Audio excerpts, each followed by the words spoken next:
다음에 71페이지 가면 개별성 할 겁니다.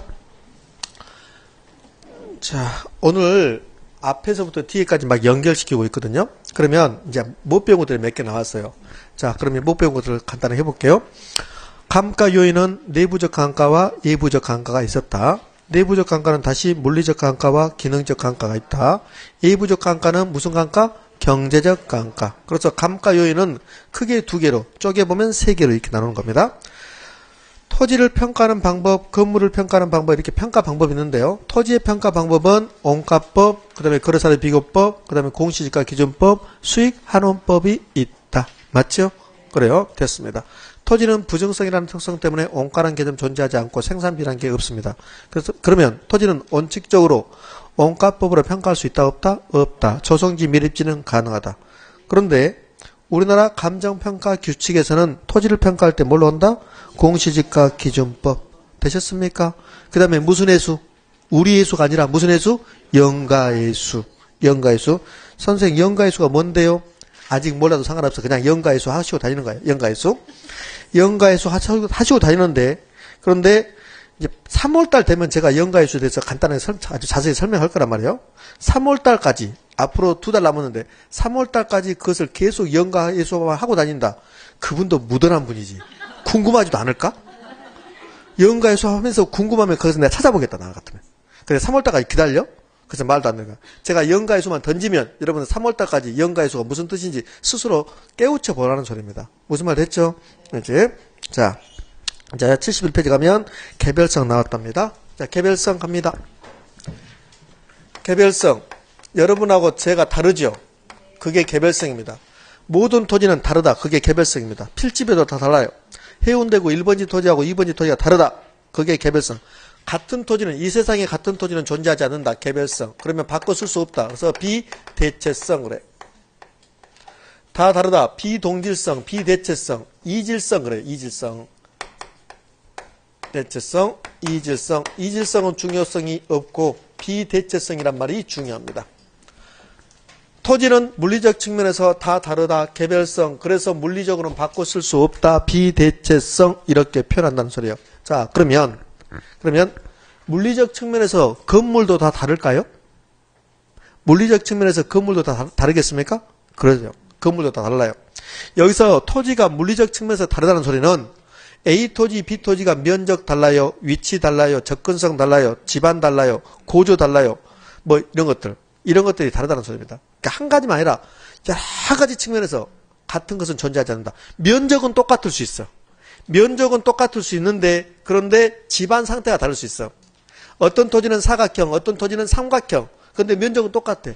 근데 삼각형보다는 사각형이 훨씬 더 쓸모가 많은 거죠. 이렇게 다르다는 소리야. 그걸 개별성이야. 그러면 이 개별성이 토지는 다 다르다. 이건데 건물도 적용될 수 있을까?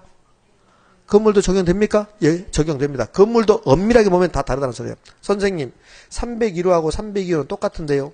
저 평수는 똑같겠죠. 근데 구조는 다를 수가 있죠. 선생님 구조도 똑같은데요.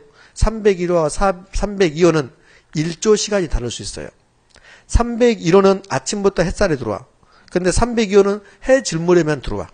301호는 일출이고 302호는 일몰이야. 다를 수 있죠. 근데 어떤 사람은 나는 일물이 좋아. 항원에 빛나는 게 좋아. 이럴 수 있잖아요. 근데 나는 아침 햇살이 좋아. 이럴 수 있잖아요. 그러니까 건물도 엄밀하게 보면 다 다르다. 그게 우리 시험 문제였어요. 토지 정착물도 토지의 개별성이 적용된다. 이렇게 출제했습니다.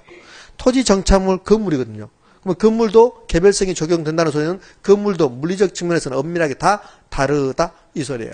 그러니까 부동산은 토지뿐만 아니라 건물도 물리적 측면에서는 다 다르다. 되셨습니까? 그걸 뭐라고 한다? 개별성이라고 한다.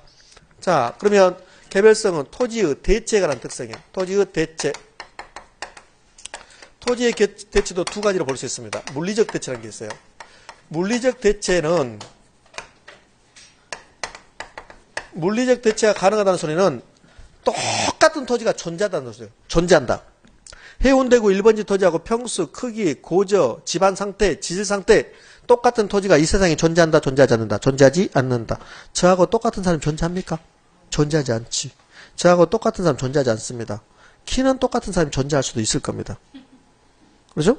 성격은 다 다를 수밖에 없어요. 저 성격 매우 좋은 사람입니다. 왜 동의하지 않습니까? 저의 성격을 영어로 휴머니스트라고 그래요. 네? 인간적이다 그래요. 베리베리 휴머니스트. 매우 인간적이다. 근데 성기려면 무섭다. 그러면 토지는 물리적 대체가 가능, 불가능? 대체, 불가능. 얘를 세 글자로 표시하십시오. 개별성. 토지는 물리적 대체가 불가능하다. 그게 개별성이야. 자, 그런데요. 용도적 대체란 말도 있어요. 용도적 대체는 용도가 똑같으면 바꿔 쓸 수 있습니까? 그 말이야. 용도적 대체는 가능해요. 자, 그러면 용도적 대체를 가능하게 하는 특징이 나와. 부동산의 특징. 자, 부산에 있는 농지하고요. 부산에 있는 농지하고 서울에 있는 농지는 같은 농지로서 용도는 똑같죠. 근데 바꿔 써요, 안 써요? 안 써요. 서울에 있는 농지 소유자가 부산에 있는 농지 소유자한테 너 미쳤냐 그래. 그러잖아요. 야, 부산의 농지 소유자가 야, 용도가 똑같으니까 바꿔 쓰자 그래. 전화 끊어. 서울의 농지 소유자가 그러잖아요. 그럼 용도는 똑같지만 뭐가 달라요? 지역이 달라요. 지역이. 그래서 바꿔 쓸 수 없는 겁니다. 그런데요. 같은 부산에 있어요. 같은 해운대가 있어요. 같은 자동에 있어요.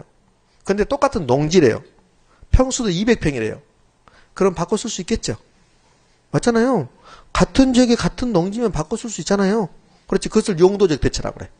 그렇지? 그럼 용도적 대체는 용도가 똑같다고 해서 바꿔 쓸 수 있는 게 아니죠. 그럼 뭐 해야 돼? 인접에 있어야 돼. 인접. 그러면 바꿔 쓸 수 있어. 서울에 있는 농지하고 부산에 있는 농지는 용도는 똑같지만 인접에 있지 않죠? 바꿔 쓴다, 안 쓴다? 안 쓰는 거야. 그러니까 용도적 대체는 가능한데 인접에 있다면 가능한다는 소리예요. 그래서 인접성은 토지를 용도적으로 대체 가능하게 만든다 이렇게 표현하는 거라고. 자, 여기 2번에 용도적 대체는 한 번도 안 나왔으니까 걱정 마시고 개별성은 물리적 측면에서 대체가 불가능하다 이렇게 정리하시고요. 자, 개별성에서 파생되는 현상 갑시다. 첫 번째, 일물일가의 법칙이 적용되잖아요. 일물일가의 법칙. 토지에서는 일물일가의 법칙이 적용되지 않는답니다. 그러면 일물일가의 법칙만 알면 돼 이제. 우리는 일물일가의 법칙. 일물일가의 법칙은 하나의 물건에 대해서 하나의 가격이 일물일가의 법칙이 아니에요. 하나의 물건에 대해서 하나의 가격이 일물일가의 법칙이 아니라 이 일물은 동일한 물건이라서요. 똑같은 물건은 가격이 똑같다. 그게 일물일가의 법칙이야. 똑같은 물건은 같은 물건은 가격이 하나밖에 없다. 똑같은 가격이다. 이게 일물일가의 법칙이야. 그러면 이 선풍기하고 똑같은 모델 넘버를 가진 선풍기가 있을 겁니다. 그러면 동일한 물건이야. 그러면 가격이 똑같아야 된다. 그게 일물일가의 법칙이야. 근데 토지는 일물이라는 게 없어. 토지는 개별성 때문에 똑같은 동일한 물건이 있다 없다? 없다. 따라서 토지는 개별성 때문에 일물일가의 법칙이 성립하지 않는다. 여러분들 일물일가의 법칙이 무엇인가 필요 없어요. 안 나와. 일물일가의 법칙이 뭡니까? 그건 안 나와. 그냥 토지는 개별성 때문에 일물일가의 법칙이 성립하지 않는다. 그거만 있으면 끝이야. 여러분들은. 자, 일물일가의 법칙을 좀 더 정확하게 설명하면 하나의 물건 아니라 동일한 물건이라고 그랬죠. 동일한 물건에 대해서 하나의 가격만 있어야 된다. 그게 정확하게 일물일가의 법칙은 아니에요. 그러니까 시험에 그게 안 나오기 때문에 제가 그렇게만 했지만 일물일가의 법칙이 매우 정확하게 경제학적으로 표현하면 어떤 게 일물일가의 법칙이냐면 동일한 물건이 동일한 시장에서 동일한 시점에서는 가격이 똑같아야 된다. 그게 일물일가의 법칙이야. 외울 것 없어요. 자, 이거 봐요. 이게 이 선풍기하고 똑같은 모델 넘버를 가졌으면 동일한 물건이야. 맞죠? 그런데 이게 10년 전에 만들어졌다. 그럼 10년 전에 신품하고 지금 재고로 남아있다. 해봐요. 그럼 시점이 다르죠? 그러면 가격은 달라지는 거라고. 그러면 일물일가의 법칙이 성립하려면 일물일가의 법칙이랑 하면 똑같은 물건이 똑같은 시점에서 똑같은 시장에서는 똑같은 가격이 된다. 그게 일물일가의 법칙이야. 그럼 시점이 달라지면 당연히 달라지는 거죠. 그것이 일물일가의 법칙이 아니에요. 자, 개발도상국은요. 우리나라도 개발도상국은 이제 벗어났는데 개발도상국, 뭐 중국이 지금 개발도상국을 할 수 있죠. 그러니까 경제적으로만 보면 개발도상국이 경제를 발전시키는 방법 중에 하나가 덤핑이 있어. 덤핑. 물론 우리 부동산학 결혼에서는 아무런 의미가 없어요. 뭐 시험에 안 나오는데 덤핑. 그럼 우리 이런 거 들어보셨죠? 자, 현대나 삼성이 우리나라 대기업들이 사실은 이렇게 표현하면 조금 더 과장된 표현인지 모르겠지만 자기들이 잘 돼서 한 게 아니에요. 우리 국민들이 다 고생해 준 거예요, 사실은. 그러니까 현대, 삼성들이 지금은 세계적인 기업이 됐지만 한 20여 년 전만 하더라도 일본 기업에 다 밀렸습니다. 그래서 우리 국민이 희생해 준 거야. 현대나 삼성이 똑같은 물건을 만들어서 우리나라에서는 10,000원 받고 미국에서는 5,000원밖에 안 받은 거야. 그거보다 덤핑이라고 그래. 덤핑. 그거잖아요. 그런 거야. 그러니까 애국에다 미국에다 팔 때는 겨우 원가 받고 우리한테는 비싸게 받고 이렇게 한 면이 없지 않아 있어요. 자, 그런 것들 인정을 해야 되냐. 근데 인정 안 하려고 자기들 잘 된 것처럼 막 그러잖아요. 그래요? 근데 이제 우리나라 기업이니까 뭐라 할 수는 없는 거고. 애국 나가면 현대 자동차만 봐도 막 그렇게 반가울 수 없어. 실제로. 그러니까 애국 나갔는데 뭐 거기 모텔 같은 데나 호텔 같은 데 가서 그래, LG라든지 삼성 나오면 막 가서 그걸 껴안고 보고 싶어. 아, 실제로 그래. 아, 실제로. 그래서 애국 친구한테 막 실제로 저는 애국 친구한테 봐라. LG 봐라. 삼성 봐라. 실제로 그러고. 실제로. 그러니까 그렇게 이제 애국 나가면 다 애국자가 된다고 그러는데요. 자, 그러면 덤핑을 하면 이게 일물일가 법칙 성립하지 않는 겁니다. 왜? 똑같은 물건인데 우리나라하고 장소가 다르니까 가격이 다르잖아요. 그게 이제 일물일가 법칙 성립하지 않는다 이렇게 표현하는데요. 어쩌면 지금 제가 여담을 하는 게 여러분들 헷갈릴 수 있는데 덤핑하고 우리 시험하고 상관없고 일물일가 법칙은 즉은 동일한 물건에 대해서 가격이 하나야 된다. 그게 일물일가 법칙이야. 그런데 부동산은 개별성 때문에 동일한 물건이 없다. 따라서 일물일가 법칙이 성립한다, 성립하지 않는다, 성립하지 않는다. 이렇게요. 자, 여기서 연결되는 말이 있는데 이제 쓰지 않을까. 여기까지만 일단 할 거예요. 자, 그 다음에 토지별로 가격하고 토지로부터 나오는 수익하고 토지로부터 나오는 임대료 등이 다 달라요. 1번지 토지, 2번지 토지가 개별성 때문에 면적 다르고 위치 다르고 지세 다르고 집안 다르고 그래요. 그러면 가격도 달라지고 수익도 달라지고 임대료 등이 다 달라집니다. 상이하게 돼요. 상이 달라진다. 얘를 뭐라 하냐면 개별화된다고 그래. 개별적이다. 1번지 토지 가격과 2번지 토지의 가격은 개별적이다. 그 다음에 1번지 토지는 1,000만원이고 2번지 토지는 1,200만원이다. 이것을 구체화된다고 그래. 개별성은 토지로부터 나오는 가격, 수익, 임대료 등을 상이하게 만들고 다르게 만들고 개별화시킨다, 구체화시킨다. 그러면 토지의 가격 구하고 수익 구하고 임대료 구하는 것을 감정평가라고 그래. 감정평가. 그를 가치를 추계한다고 그래. 감정평가에 가면 이런 말이 나와. 감정평가란 부동산의 시장 가치를 추계하는 거다. 모으는 것이다.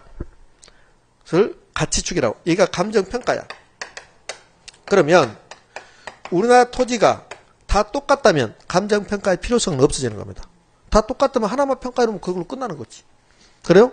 근데 다 달라. 다 다르면 감정평가가 쉬워질까요? 곤란할까요? 곤란하지. 가치 추계의 곤란성이 있는 거야. 그래서 얘도 실제로 기출됐던 지문입니다. 개별성은 가치 추계를 곤란하게 만든다 이렇게 나왔습니다. 그러면 O입니까? X입니까? O. 자, 감정평가할 때요. 아까 우리 부동성 때문에 감정평가할 때 해운대구 1번지 토지를 평가할 때 해운대 주변 지역을 분석하는 것을 지역분석이라고 그랬습니다. 지역분석. 그 다음에 토지가 개별성이라는 특성 때문에 다 달라요. 그러면 그 토지를 평가할 때 그 토지를 가서 반드시 봐야 됩니다. 그 토지를 분석해야 돼. 그것을 개별분석이라고 해요. 개별분석. 그럼 부동성 때문에 무슨 분석? 부동성 때문에 지역분석. 개별성 때문에 무슨 분석? 개별분석. 지역분석, 개별분석 이 말 자체가 지금 여러분 힘들 거야. 이런 거예요. 여기가 해운대구 1번지 토지입니다. 뭐지? 이거 평가합니다. 그러면 이 토지만 가서 보는 게 아니라 이 토지가 속해 있는 해운대구라는 지역을 분석해. 그래서 해운대구가 이 토지에 어떤 영향을 주고 있는가 이게 분석하는 거야. 그것을 지역 분석이라고 해. 그거 끝나고 나면 이 토지 가서 보는 거야. 야, 네 토지 몇 평이냐? 이렇게 보는 거야. 너 옆으로 도로가 있냐? 너는 사각형이냐? 너는 정사각형이냐? 너는 마름모냐? 너는 집안 상태는 무르냐? 이런 거. 집안 상태가 연약하면 거기다 건물 짓기 곤란하거든요. 이런 거 분석하는 게 무슨 분석? 개별 분석. 그러면 모든 토지가 다 똑같다. 다 똑같으면 개별 분석할 필요가 없죠. 다 다르니까 개별적으로 분석해야 된다. 그것은 무슨 분석? 개별 분석의 필요성에 근거가 된다. 자, 그 다음에요. 오늘 아침에 제가 1333번지 이야기했죠. 1333번지가 우리 시골의 표준적인 토지입니다. 그래서 국토해양부 장관이 1333번지를 표준지라고 선정했습니다. 표준지라고? 국토해양부 장관이 표준지를 선정하는 거야. 그런데 1333번지 토지가 표준지로 선정됐어요. 그 토지가 표준지로 선정됐다. 그러면 1333번지가 그 지역 일대의 면적이라든지 이용 상황이라든지 여러 가지 측면에서 표준적인 토지라는 소리입니다. 아마도 그 토지가 표준지로 선정된 이유는 상속인이 표준적인 키를 가지고 있으니까 그렇게 선정됐어요. 웃는 사람 다 기억합니다, 제가. 그렇지? 그러니까 1333번지가 표준지입니다. 그러면 국토해양부 장관은 표준지를 선정해서 매년 1월 1일 기준으로 표준지의 지가를 공시하는 겁니다. 그것을 표준지 공시지가라고 해요. 표준지 공시지가. 그러면 국토교통부 장관이 표준지 공시지가를 공시하기 위해서 표준지를 선정해야 됩니다. 그러면 토지가 다 다르면 어떤 토지가 표준지인지 선정하기 쉽다, 곤란하다? 곤란하다. 표준지 선정이 곤란성이 나옵니다. 선정의 곤란성. 자, 표준지 선정은 누가 한다고요? 국토해양부 장관. 국토해양부 장관이 표준지를 선정한다. 되셨습니까? 그래요? 그럼 표준지를 선정해서 국토해양부 장관이 매년 1월 1일을 기준으로 표준지의 가격을, 적정한 가격을 공시하는데 그걸 표준지 공시지가라고 한다. 표준지 누가 선정합니까? 국토해양부 장관. 표준지 공시지가 누가 공시합니까? 국토해양부 장관. 표준지 국토해양부 장관이 선정하고 그렇게 선정된 표준지를 국토해양부 장관이 조사평가하여 매년 2월 말일까지 표준지의 가격을 공시하는데 그것을 표준지 공시지가라고 한다. 표준지 공시지가 누가 공시한다고요? 국토해양부 장관. 앞으로 이제 국장이라고 합시다. 국장. 표준지 선정 국장이 하고 표준지 공시지가 공시 누가 하고? 국장이 하고. 되셨습니까? 그러면 국토해양부 장관 국장은 매년 1월 1일을 기준으로 그 1월 1일을 공시기준일이라고 그래. 공시기준일. 1월 1일을 기준으로 전국에 있는 모든 표준지의 가격을 산정하여 2월 말일까지 공시하는 겁니다. 그것을 표준지 공시지가. 국토교통부 장관이 표준지 공시지가를 산정하기 위해서 표준지를 선정하는데 모든 토지가 다 다른 개별성이라는 특성 때문에 표준지 선정이 쉽다, 곤란하다? 곤란하다. 표준지 선정의 곤란성. 1333번지는 표준지라겠죠. 그래요? 그러면 한번 이렇게 생각해 봅시다. 표준지를 선정되면 이 표준지가 교체될 수 있겠습니까? 표준지가 선정되면 표준지를 교체할 수 있겠습니까? 당연히 있는 거죠. 당연히 있는 거야. 왜 그러냐면 이런 논리야. 1333번지가요. 이게 지금 300평입니다. 300평. 평이란 말은 안 쓰는데 약 990제곱미터입니다. 1333번지가. 그래요? 990제곱미터면 약 300평이 되는 거야. 330제곱미터는 100평, 660제곱미터는 200평이 되는 거야. 여러분들 공법 시간에 보면 330이란 말 나오고 660이란 말이 매우 잘 나와요. 왜 330이 나오냐면 그게 100평 정도 되니까 그래요. 660이란 말은 그게 200평 정도 되니까 잘 나와요. 자, 그러면 990제곱미터면 약 300평 되는데요. 이게 1333번지입니다. 이게 왜요? 소유자는 임순아 집사님. 이분이 지금 소유자입니다. 그러면 이분이 소유자인데 이분의 상속인들이 있어. 상속인 미스터 홍 2명. 그 다음에 결혼한 미스 홍이 아니라 미세스 홍 이렇게 있습니다. 3명. 이거 2명. 그러면 상속인이면 3명이거든요. 3명. 근데 나중에 이게 이 토지가 상속됐다는 소리는 이분이 돌아가셨다는 소리잖아요. 맞잖아요? 상속 안 되고 미리 이제 우리가 받았습니다. 받았는데 증여 같은 걸 받았어요. 자식들이 받았습니다. 받았는데요. 미스터 홍 2명하고 이게 미스 홍이 아니라 미즈 홍이 싸워버린 거야. 싸워서 꼴도 보기 싫어. 그러면서 나눠버려 다. 나눠버렸어. 왜? 3분의 1씩 상속받으니까.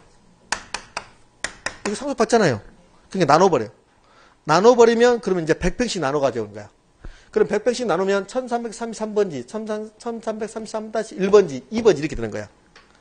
그럼 이 토지가 표준적인 토지입니까? 아닙니까? 이제 안 되는 거지. 약 300평이 돼야만이 표준적인 토지야. 그런데 국토해양부 장관이 가서 봤더니 이렇게 나눠버렸더래요. 그럼 표준적인 토지가 안 된 거죠. 그때는 교체하는 거야. 교체. 그러니까 표준지를 뭐 할 수 있다? 교체할 수 있다. 이렇게 하는 거예요. 자, 하나 설명하기 힘드네. 이렇게 됐어요. 네, 이거 말 잘해야 됩니다. 우리 저하고 아주 그 가까운 친척이 지금 보고 있는 거예요. 지금 이 사이트를 보고 있으니까 말 잘해야 돼. 뭐 누나가 동생이 기분 나빠 이렇게 하면은 금방 들어가는 거야 이게. 그러니까 말 잘해야 돼. 자, 표준지 선정의 곤란성. 표준지 누가 선정한다고요? 국장이. 표준지 공시가 누가 공시합니까? 국장. 이거 수업 빨리 끝내고 이제 표준지 얘기해서 좀 더 이야기 할 건데요. 자, 그 다음에 모두 다 다르기 때문에 부동산학에서는 일반화된 이론이라는 게 없어요. 일반화된 원리라든지 이론, 도출이 곤란해집니다. 도출의 곤란성 나와. 자, 그 다음에 6번째요.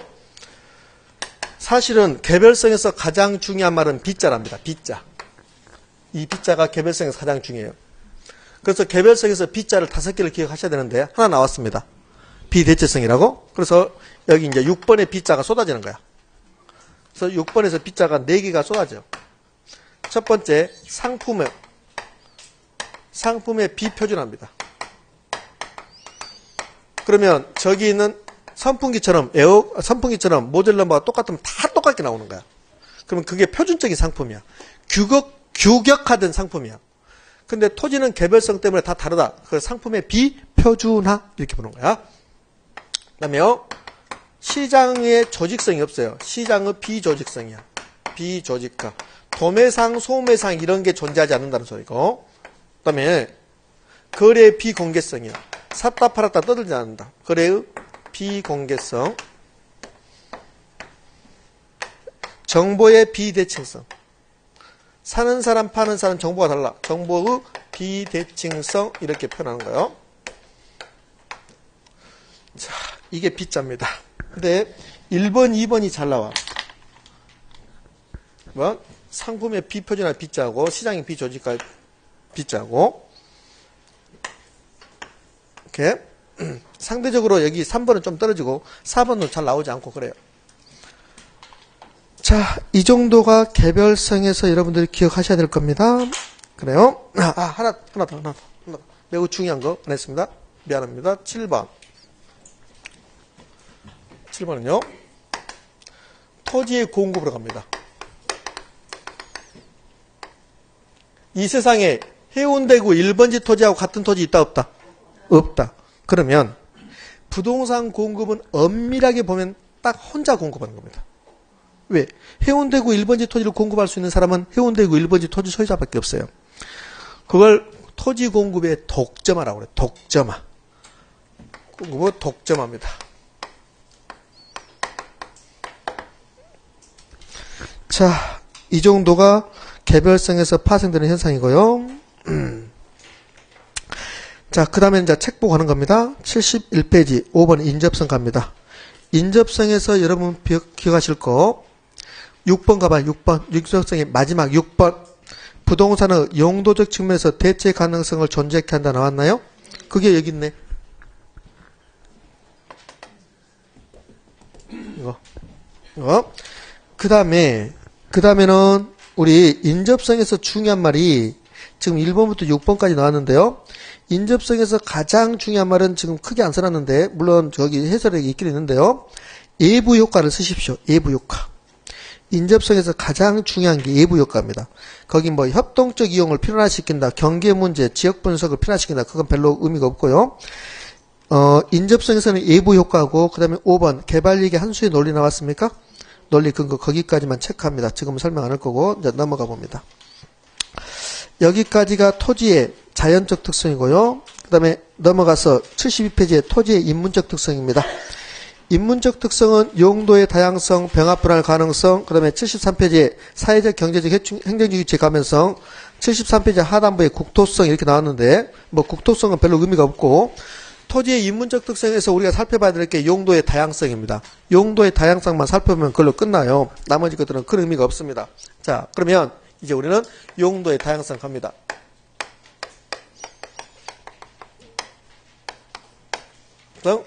자, 개념은 필요 없고 개념을 굳이 하면 용도가 다양하니까 이를 다용도성 그래요. 다용도성.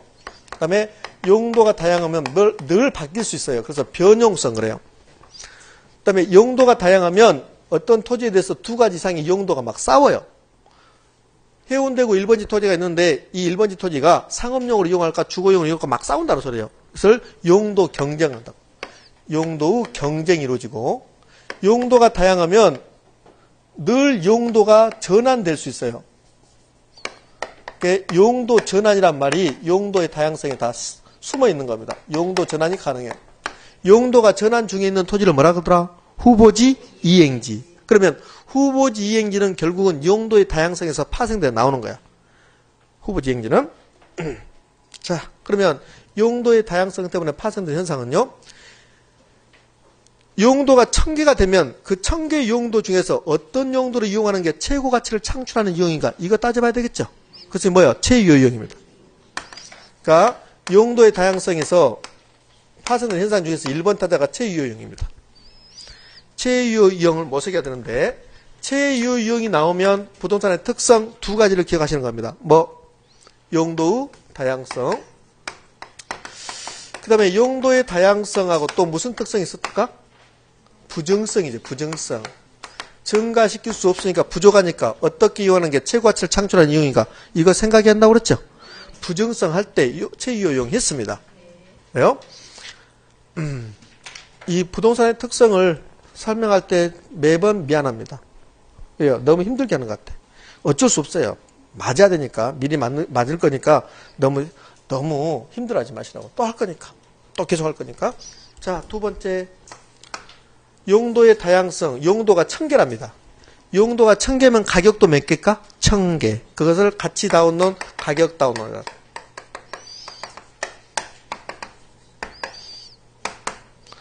최유효 이용의 판단 근거, 가치 다운론의 근거.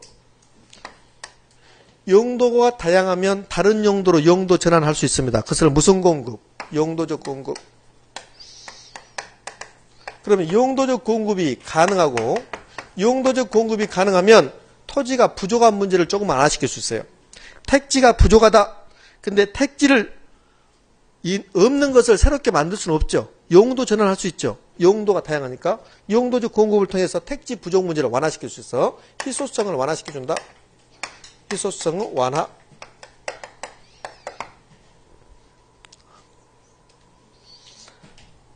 자, 네 번째는 후보지 이행지. 후보지라든지 이행지 개념도 결국은 어디서? 용도의 다양성에서 파생되어 나올 것이다. 자,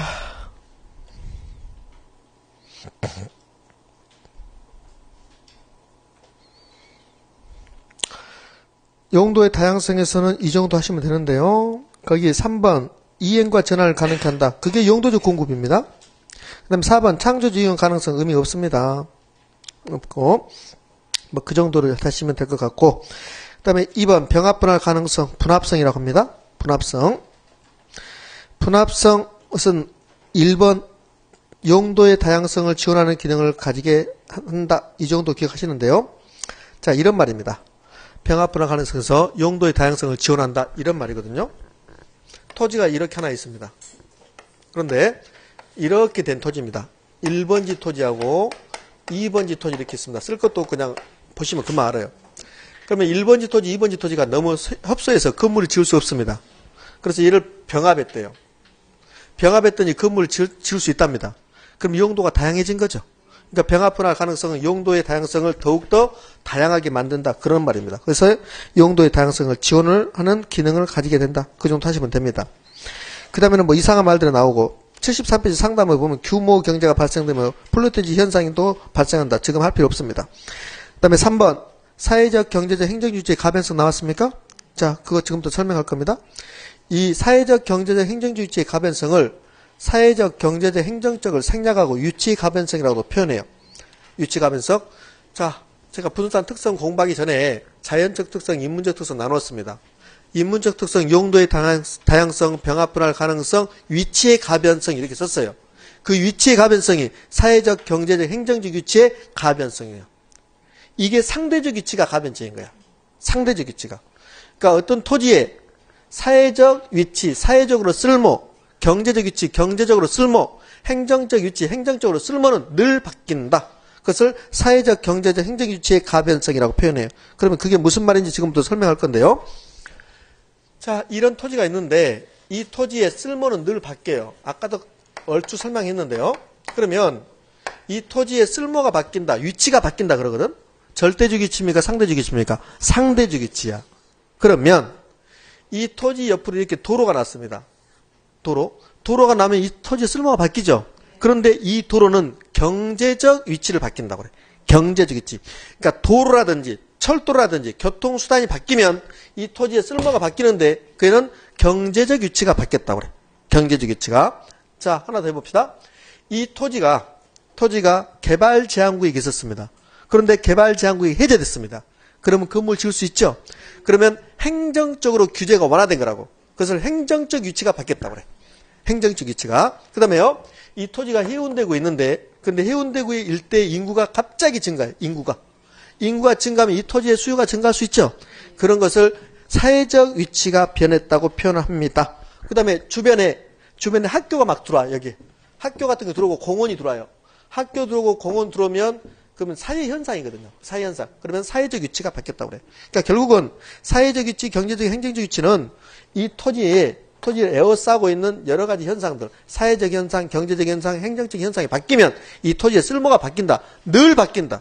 그것을 학자들이 사회적, 경제적, 행정적 위치가 가변적이다. 그러면 우리는 이렇게 표현하면 돼요. 어떤 토지의 쓸모는 늘 바뀐다. 왜? 사회 현상, 경제 현상, 행정적 현상이 바뀌면 늘 바뀐다. 그 소리입니다. 그럼 뭐 또 바뀔까? 가격도 늘 바뀌겠네. 좋아요. 그러면 정부 정책이 바뀌었어요. 토지에 대한 정부 정책이 바뀌었습니다. 그럼 이 토지의 쓸모는 바뀌겠죠. 그럼 굳이 그것을 따지면 사회적 위치가 바뀐 겁니까? 경제적 위치가 바뀐 겁니까? 행정적 위치가 바뀐 겁니까? 행정적 위치가 바뀌었다. 이렇게 표현한단 말이에요. 자, 그 다음에 넘어가면 지역성 나왔는데요. 지역성 거의 나올 일 없고요. 그 다음에 건물의 특성 나왔습니다. 건물의 특성 볼 필요 없습니다. 그 다음에 75페이지 종속성이 끝나고 나면 빈 공간 있죠? 그 빈 공간에다가 두 개를 써놓는 겁니다. 뭐를 써놓냐면 나중에 이제 공부할 거예요. 거기다가 고가성을 써놓는 거야. 토지의 특성 중에서 토지의 특성이에요. 고가성, 비싸다 이하고 그 다음에는 내구성 이렇게 써놓을 거야. 두 개를 써놔요. 나중에 고가성과 내구성 거기다 제가 정리해 줄 테니까 3, 4월 가면 정리할 겁니다. 어쩌면 5, 6월 달에 정리할 수도 있습니다. 선생님 지금 정리해. 지금 못해.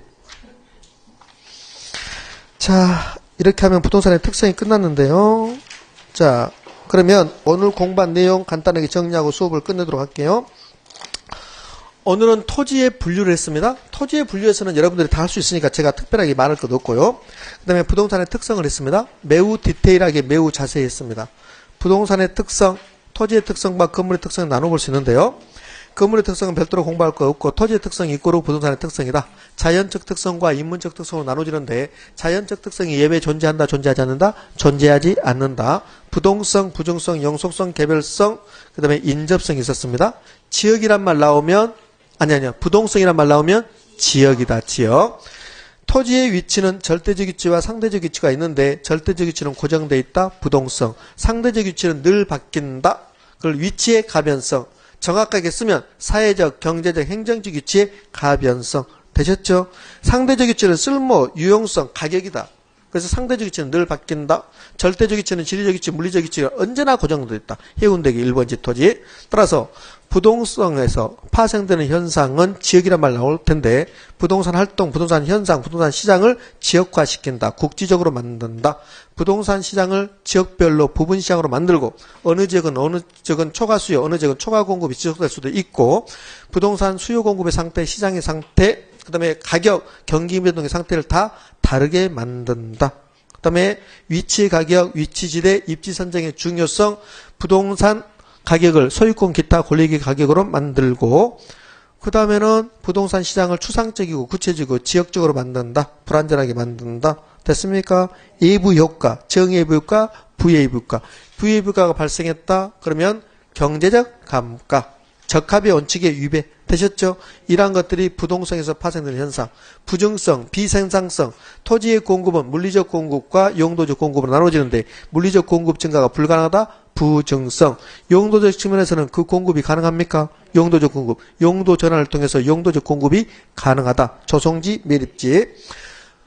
자, 부증성에서 파생되는 현상은 토지는 생산비 법칙이 적용되지 않는다. 원가란 개념이 없다. 그래요? 토지를 평가할 때 원가법, 그 다음에 거래사례 비교법, 공시지가 기준법, 수익환원법이 있는데, 근데 원칙적으로 토지는 생산비 법칙이 적용되지 않는 부정성 때문에 원가법으로 평가할 수 없지만 조성지 매립지는 원가법으로 평가를 할 수도 있다.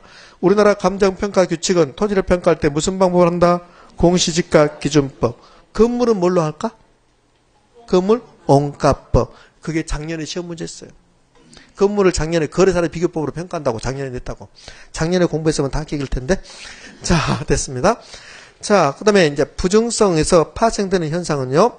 부증성은 토지는 물리적 공급이 불가능하기 때문에 물리적 공급 곡선이 수직선, 완전 비탄력적, 탄력성이 0이다. 부족 문제, 희소성의 근본 원인이다. 사회성 공공성, 토지 공개념, 부동산 정책, 정부의 시장 개입의 필요성, 그 다음에 지가를 발생시키고 소유욕을 발생시키고 공급자 경쟁이 아니라 공간에 대한 수요자 경쟁을 유발시키고 공급을 증가시킬 수 없고 부족하기 때문에 최유효 이용 방법을 모색해야 된다. 되셨죠? 토지 이용을 집약화시킨다. 집약화의 반대는 조방화. 집약화는 토지를 이용할 때 건물이 고층화된다, 입체화된다. 집약도가 높다. 그러면 결합 비율이 높다, 대체성이 높다. 됐습니다. 그 다음에 경제적 지대에 근거화된다. 영속성, 가치 보존력이 우수하다고 그랬습니다. 토지는 영속성 때문에 물리적 감가를 배제시킨다. 건물은 영속성이 아니라 내구성이다. 건물이 내구성이라는 특성 때문에 건물의 공급은, 주택의 공급은, 부동산 공급은, 부동산 시장은 이원화된다. 신규 공급과 보유 공급. 신규 공급은 생산 공급, 보유 공급은 기존 주택 공급. 되셨습니까? 그래요?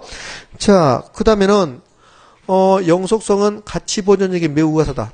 투기의 대상이 되고 장기 투자를 통해서 소득이득과 자본이득을 얻을 수 있고 부동산으로부터 발생하는 수익을 소유이익과 사용이익으로 분리하고 임대차 시장을 발달시키고 그렇기 때문에 부동산 가격은 매매했을 때 교환의 대가인 가격과 사용수익의 대가인 임료로 구분 표시할 수 있다. 됐습니까? 그 다음에 영가 예수, 관리의 필요성이 나타난다. 소모를 전제로 한 재생산 이론은 부동산학에서는 존재할 수 없다. 개별성 나오면 뭐가 나온다? B자 쭉 나온다. 되셨죠? 뭐 이 정도 하면 부동산의 특성 다 정리된 걸로 봅시다. 자, 표준지 공시지가 누가 공시합니까? 국토해양부 장관이 공시한다는 것까지 정리하고 오늘 수업 마치도록 할게요. 다음 주는 수요 공급을 하는데요. 좀 빨리빨리 해서 빨리빨리 진행할 겁니다.